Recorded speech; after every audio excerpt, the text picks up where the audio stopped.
chers investisseurs, bonjour. Aujourd'hui, on va regarder comment devenir rentier grâce au PEA. Allez, à tout de suite.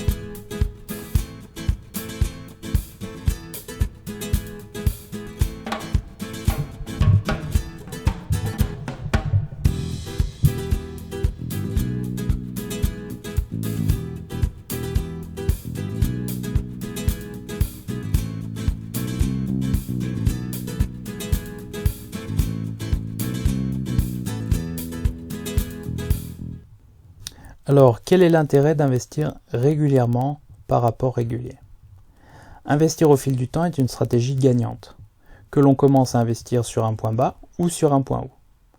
En effet, cette stratégie permet non seulement de lisser ses entrées, c'est-à-dire que dans ce cas, les fluctuations du marché ne sont pas importantes, mais elle permet également de ne pas avoir peur d'une chute du marché, car tout krach représente une période de solde. Alors ici, j'ai pris l'exemple d'un investisseur commençant à investir à la veille du krach de 1929. C'est un exemple fourni par Jeremy Siegel dans son ouvrage Stocks for the Long Run, qui est un ouvrage à lire que je recommande. Jeremy Siegel prend l'exemple d'un investisseur qui investit 15 $ tous les mois à la veille du krach de 1929. À raison de 15 $ tous les mois, l'apport cumulé sur 20 ans est de 3 600 $. Et la valeur du portefeuille en 1949 aurait été de 8 772 $, soit un rendement annuel pendant 20 ans de 7,86%. De la même manière, l'apport cumulé sur 30 ans est de 5 400 $, et la valeur du portefeuille en 1959, soit 30 ans plus tard, aurait été de 62 236 $, soit un rendement annuel, pendant 30 ans, de 12,72%. Autrement dit, lorsque l'on investit au fil du temps, le point d'entrée de départ n'est pas important et n'a pas d'impact sur la performance de long terme. À long terme, en effet, l'investisseur patient et régulier dans ses apports surperforme toujours les investisseurs positionnés sur les obligations, sur les bons du trésor, sur l'or ou en cash. Alors ici, j'ai récupéré un graphique extrait du livre de Jeremy Siegel, sur lequel l'auteur nous présente les rendements réels, donc c'est-à-dire les rendements nets d'inflation, les rendements annuels nets d'inflation sur la période 1802-1812 aux États-Unis. Alors ce qu'on peut voir, c'est que les actions surperforment largement les autres actifs avec un rendement annuel net d'inflation de 6,6%. Alors ce qu'on peut voir également, c'est que le dollar s'est totalement déprécié entre 1802 et 2012. Un investisseur qui aurait gardé ses dollars sous son matelas pendant 210 ans aurait perdu 95% de ses avoirs. De la même manière, on peut voir que l'or n'a pas extrêmement bien performé sur la période 1802-2012, puisque l'or a été multiplié seulement par 4,52, alors que les actions ont été multipliées par plus de 700 000. Alors pourquoi un rendement annuel net de 5 à 7% est parfaitement réaliste sur le long terme? Alors encore une fois, je m'appuie sur l'ouvrage de Jeremy Siegel, puisque l'auteur nous montre qu'historiquement, le marché action américain offre un rendement annuel net de 6 à 7%. L'auteur dans cet ouvrage subdivise la période des 210 ans en 3 sous-périodes. 1802-1870, 1871-1925 et 1926-2012. À chaque fois, la performance est comprise entre 6,4 et 6,7%. Avec toutefois quelques périodes de faible rendement, comme sur la période 1966-1981, période durant laquelle le rendement annuel net est de moins 0,4%, ou alors la période allant de 2000 à 2012, période pendant laquelle le rendement annuel net est de 0,3%. Alors je m'appuie également sur un ouvrage de Elroy Dimson, Paul March et Mike Staunton qui s'appelle Triumph of the Optimist, donc le triomphe des optimistes en français, et dans lequel les auteurs retracent toute l'histoire des marchés actions sur la période 1900 à 2000. Les auteurs choisissent plusieurs pays, et dans tous ces pays, les rendements sur le marché action, donc les rendements nets sur le marché action, sont toujours strictement positifs.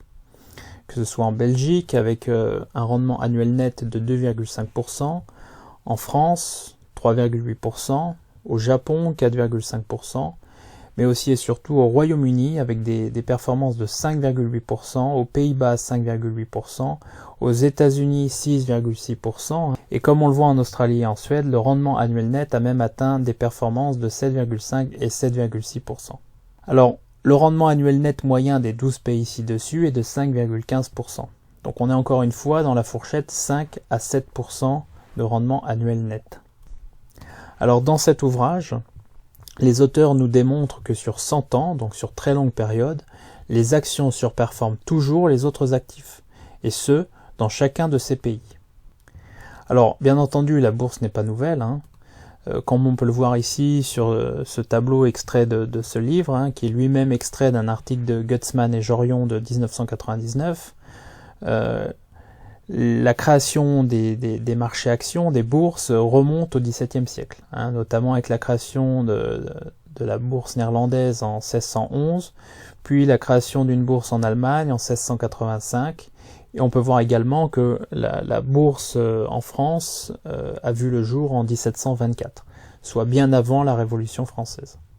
Alors ici, on va regarder le cas d'un PEA alimenté annuellement pendant 30 ans, avec un rendement annuel net théorique, bien entendu, de 7%. Donc je fais l'hypothèse d'un rendement annuel net de 7%, et je fais une seconde hypothèse selon laquelle on a affaire à un investisseur qui fait des apports mensuels réguliers de 266,67 € par mois. Et je compare ensuite la performance sur 20 ans et sur 30 ans. Alors sur 20 ans, avec un apport de 3 200 € par an, on arrive à un apport cumulé de 64 000 €. Et la valeur du PEA, en raison du taux de rendement de 7% net par an, est de 131 186 €. Une multiplication par 2 de l'apport cumulé. Sur 30 ans, l'apport cumulé est de 96 000 € et la valeur du PEA est de 302 275 €, soit une multiplication par 3 environ de l'apport cumulé. Alors plus longue est la période d'investissement, bien entendu, plus le capital investi va générer des intérêts. Par ailleurs, les intérêts générés vont eux-mêmes générer des intérêts, ce qui fait qu'au final, votre argent travaille pour vous. Alors on va maintenant regarder la performance du CAC 40 Total Return sur les 32 dernières années, c'est-à-dire entre 1988 et 2019. Alors le CAC 40 Total Return correspond au CAC 40, donc l'indice CAC 40, les 40 plus grosses valeurs de la place parisienne, avec dividendes réinvestis. Le CAC 40 Total Return prend en compte le versement de ces dividendes et considère qu'ils ont été réinvestis. Ce qui, bien entendu, en réalité, n'est pas forcément le cas, puisque certains investisseurs ne vont pas réinvestir leurs dividendes, mais utiliser l'argent reçu pour autre chose.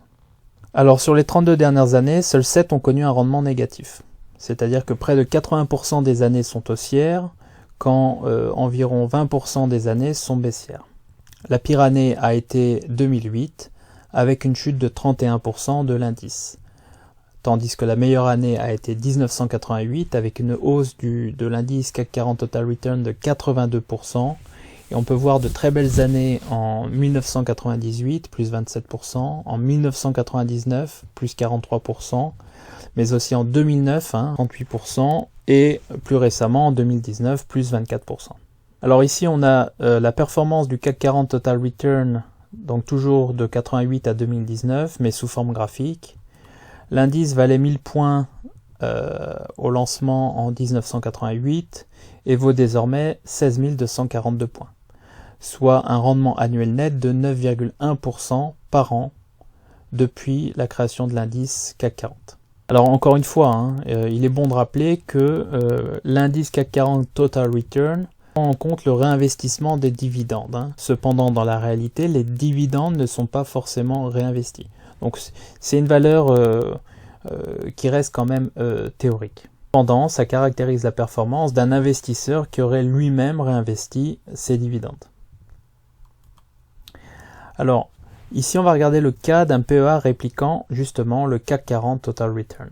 Donc cette fois-ci, on n'a plus un rendement annuel net théorique, mais un rendement annuel net réel.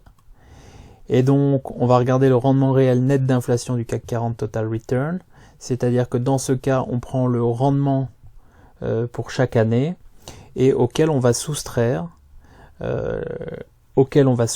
l'inflation annuelle. D'accord? Donc si je prends l'année 1991, on a un rendement de l'indice de 15%, auquel je soustrais l'inflation de 3,3%. Ce qui nous donne un rendement réel d'environ 12%. Alors, on garde la même hypothèse que tout à l'heure, c'est-à-dire qu'on a affaire à un investisseur qui fait des apports mensuels réguliers de 266,67 € tous les mois, et on compare la performance sur 20 ans et 30 ans. Alors cette fois-ci, on voit que au bout de 20 ans, la valeur du PEA est de 105 189 €. Et donc l'apport cumulé a été multiplié par 1,65 sur la période des 20 ans. À horizon 30 ans, on voit que l'apport cumulé est toujours de 96 000 € et que cet apport cumulé a été multiplié par 2,35 sur la même période. Sur les 30 dernières années, donc, le rendement annuel net du CAC 40 Total Return est légèrement supérieur à 5%. Mais bien entendu, il faudrait également prendre en compte les frais de transaction, ce que je ne fais pas ici.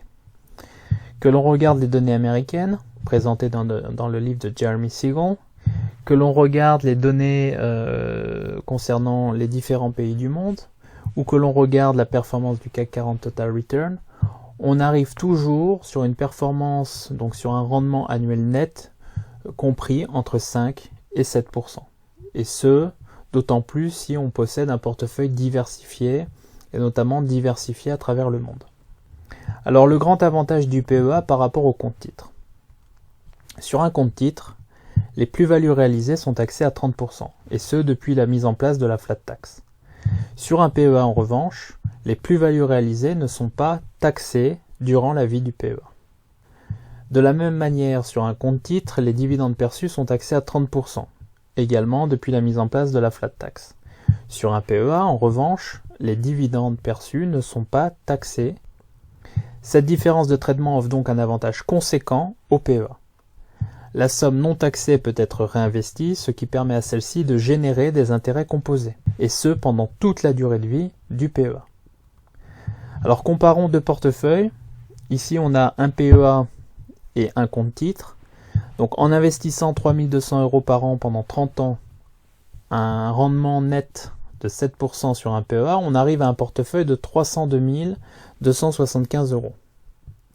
En investissant 3 200 € par an pendant 30 ans à 7% net sur un compte titre, on arrive à un portefeuille de 208 989 €.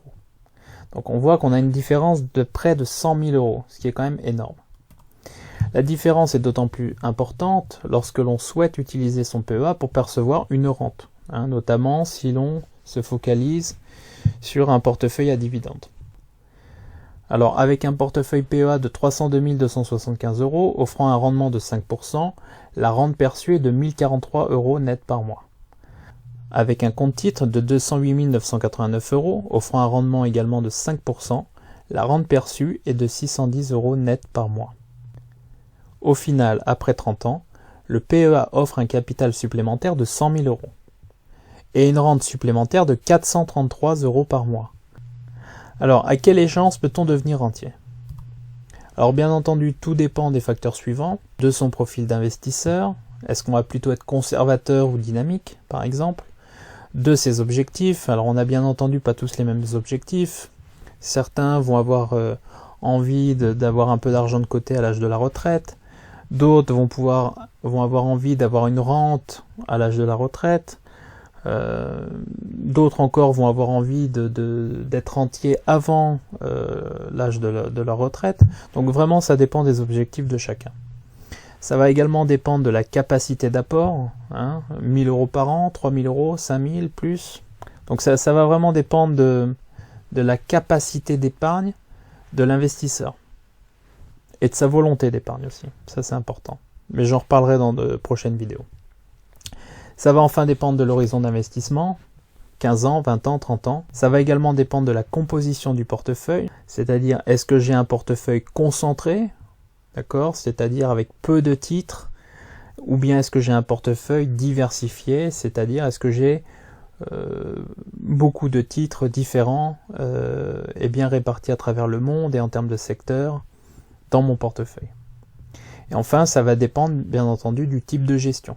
Est-ce que j'utilise une gestion passive, c'est-à-dire que je passe uniquement par des fonds indiciels et que j'investis via des ETF, ou bien est-ce que j'ai une gestion active, c'est-à-dire que je fais par exemple du stock picking et je vais moi-même choisir mes actions. Alors, on dit souvent que l'avenir appartient aux optimistes, surtout en bourse. Devenir rentier grâce au PEA requiert une stratégie bien définie, c'est-à-dire avoir un plan dès le départ et s'y tenir, et ça c'est très important. De la consistance dans ses apports comme dans le choix de ses investissements. Un peu d'expérience et de connaissances pour ne pas paniquer à la moindre alerte. De la persévérance bien sûr, en gardant le cap pendant 20 ans, 30 ans ou plus, ce qui n'est jamais évident. De l'optimisme, notamment lorsqu'une majorité d'investisseurs est pessimiste. Du bon sens et de la raison, lorsqu'une majorité d'investisseurs est euphorique. Un esprit contrarien, en évitant si possible les comportements moutonniers. Et bien sûr, avoir conscience des risques qui représentent également des opportunités, à savoir que un crack de 50% ou plus est toujours possible. D'accord ? Mais il faut garder à l'esprit que un crack égale une opportunité. Voilà, j'espère que cette vidéo vous a plu. Si vous avez aimé, n'hésitez pas à liker. Je vous dis à très bientôt pour une nouvelle vidéo. Merci.